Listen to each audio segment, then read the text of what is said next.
Okay, today we're going to do something a little different. We're going to travel back in time, not to look at financial results, but to really dissect the structure, the very bones of a single document from 1996. We're going to see what a decades-old annual report from Berkshire Hathaway can teach us about a corporate philosophy that has, frankly, outlasted just about every business trend out there. So here's the big question we're tackling. It might sound kind of weird, but what if the layout of a document, something as simple as a table of contents, could actually reveal the soul of a company? What if it could tell you everything you really need to know about its values and how it thinks about its shareholders? All right, so our key to unlocking all of this is a bit of a time capsule, the table of contents from Berkshire Hathaway's 1996 annual report. We're not getting bogged down in the numbers here. Instead, we're just going to focus on the sections themselves, because I think we're going to find a philosophy that's been hiding in plain sight for decades, right there on the first page. And this slide, this is where it all clicks.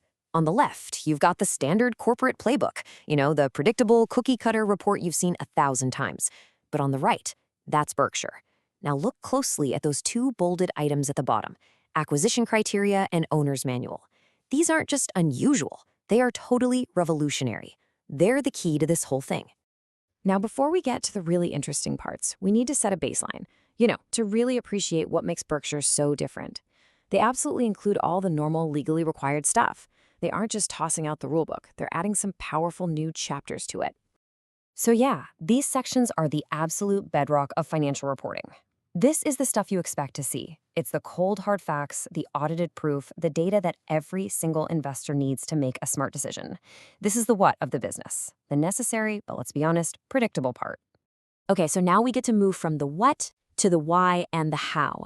This is the moment the report goes from being a dry legal document to being a powerful declaration of principles. This is where it gets good. First up, the chairman's letter. But look closer. See that at the bottom? Copyright 1997 by Warren E. Buffett? Think about that. This isn't some letter ghostwritten by a committee and polished by a PR team. That personal copyright is a huge signal. It's telling you, this is me, Warren Buffett, talking directly to you, my partner. It's a statement of personal accountability right from the jump. Next, the acquisition criteria.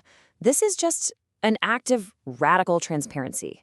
I mean, most companies guard their acquisition strategy like it's a state secret. Berkshire, they publish it for the entire world to see. This is genius because it does two critical things.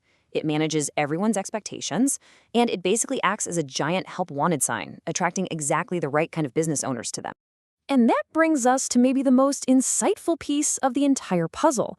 A section not for shareholders, not for investors, but a manual for owners. The choice of that one word, owners, it changes everything. The whole philosophy behind this owner's manual is to completely reframe the relationship. You're not just some speculator playing with a stock ticker. You are a part owner of real businesses. This whole section is designed to get your head in that long-term partnership mindset from the second you decide to invest. So this manual, it's really a compass.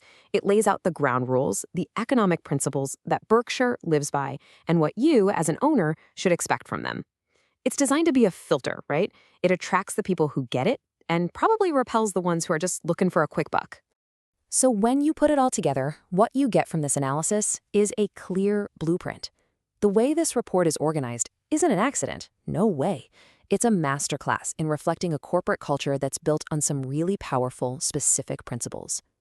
And here it is, the 4 steps to building unshakable trust, all encoded right there in the table of contents. Step 1, speak directly. Step 2, be radically transparent. Step 3, educate your partners and treat them like, well, partners. And step 4, back it all up with the hard, audited numbers. This structure isn't just a report, it's a promise. And that leaves us with one final, big thought to chew on. This whole structure is from 1996, and yet it still feels completely revolutionary today. So I have to ask, what if this wasn't the exception? What if every company treated its shareholders not just as a source of cash, but as true partners? How would that change the entire game of investing for all of us?